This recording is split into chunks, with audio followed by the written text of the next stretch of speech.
সম্মানিত দর্শক আসসালামু আলাইকুম। আমি ফাতেমা বলছি নারায়ণগঞ্জ থেকে। সবাইকে ওয়েলকাম জানিয়ে শুরু করছি নতুন আরও একটি লাইফস্টাইল ব্লগ। ব্লগটির কোনো অংশে যদি কোথাও আপনাদের কাছে একটু ভালো লেগে থাকে তাহলে একটি লাইক দিতে প্লিজ বলবেন না। আর যদি বেশি ভালো লেগে থাকে তাহলে আপনারা আপনাদের ফ্যামিলি ফ্রেন্ডসদের সাথে শেয়ার করতে পারবেন। সকালের নাস্তা খাবো, তাই হচ্ছে একটা পাকা কাঁঠাল নিয়ে আসছে। একদমই ভালো ছিল, যদিও কোষগুলো ছোট ছিল কিন্তু অনেক মিষ্টি এবং অনেক গ্রান ছিল। তো রুটি, আনারস আর হচ্ছে গরুর গোশ দিয়ে সকালের নাস্তা খাওয়া হয়েছে।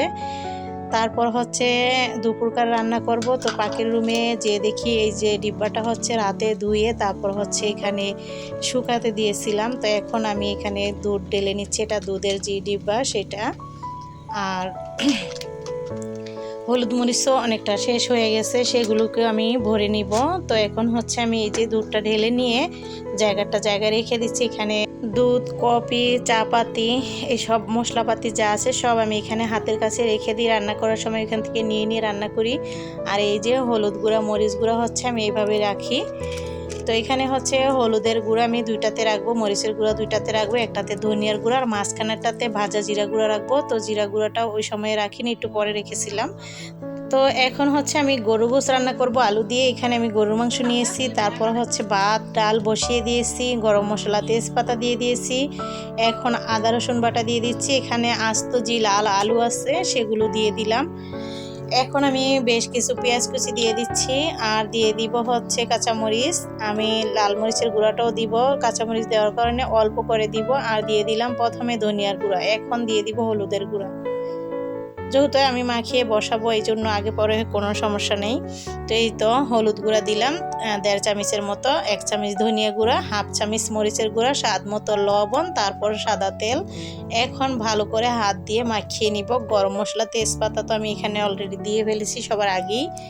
তো এখন এভাবে মাখিয়ে হচ্ছে আমি বসিয়ে দিব, তাহলেই কিন্তু হয়ে গেল একদমই সহজ রান্নাটা। তো আমার ভিডিও অনেক জায়গা থেকে অনেক আপু, অনেক ভাইয়া, অনেক আঙ্কেল, অনেক আন্টি এবং ছোটরাও দেখে।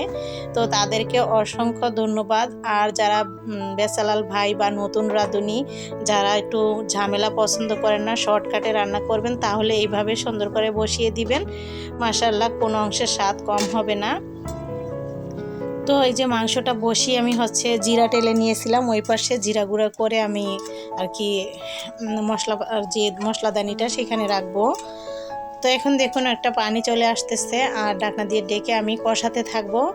যখন দেখব 80% সিদ্ধ হয়ে গেছে তখন আমি জলের পানি দিব। আর যদি কুরবানির মাংস যদি মনে করেন দেওয়া লাগবে না, তাহলে কিন্তু ও দিয়েই রান্না হয়ে যাবে। অনেক সময় লাগে না রান্না করার সময়, তবে ফ্রাই প্যান দিয়ে যেহেতু রান্না করতেছি এই জন্য একটু লাগতেও পারে। আমি পাতিল দিয়ে রান্না করি, পাতিল দিয়ে রান্না করলে কেন যেন পানি আর দেওয়া লাগে না, হয়তো বা সেটাতে পানি বেশি ওঠে। যাই হোক, ফ্রাই প্যান দিয়ে রান্না করলে সবসময় আমার পানিটা দেওয়া লাগে। এটা কি জন্য আমি সেটা জানি না, যারা জানেন কমেন্ট করে জানাবেন। তো এই তো এখন আমি ভালো মতো কষিয়ে নিয়েছি, তারপর হচ্ছে আমি এখানে ঝোলের যে পানিটা সেটা দিব। তো দেখুন এখন আমি ঝোলের পানিটাও কিন্তু দিয়ে দিলাম। দেওয়ার পর বেশি একটা দিইনি, অল্পই দিয়েছি। এখন আমি ভালো করে নেড়ে মিশিয়ে নিয়ে ঢাকনা দিয়ে ডেকে রান্নাটা করতে থাকবো। আর অফ ক্যামেরায় আমি রান্নাটা করেও নিয়েছি ভাজা জিরা গুঁড়া দিয়ে। গোশটা নামিয়ে নিব আর হয়ে গেছে। আজকে বেশি কিছু রান্না করিনি, শুধু আলু দিয়ে মাংস রান্না, ঢাল রান্না, তারপর হচ্ছে খাওয়া দাওয়ার পালা।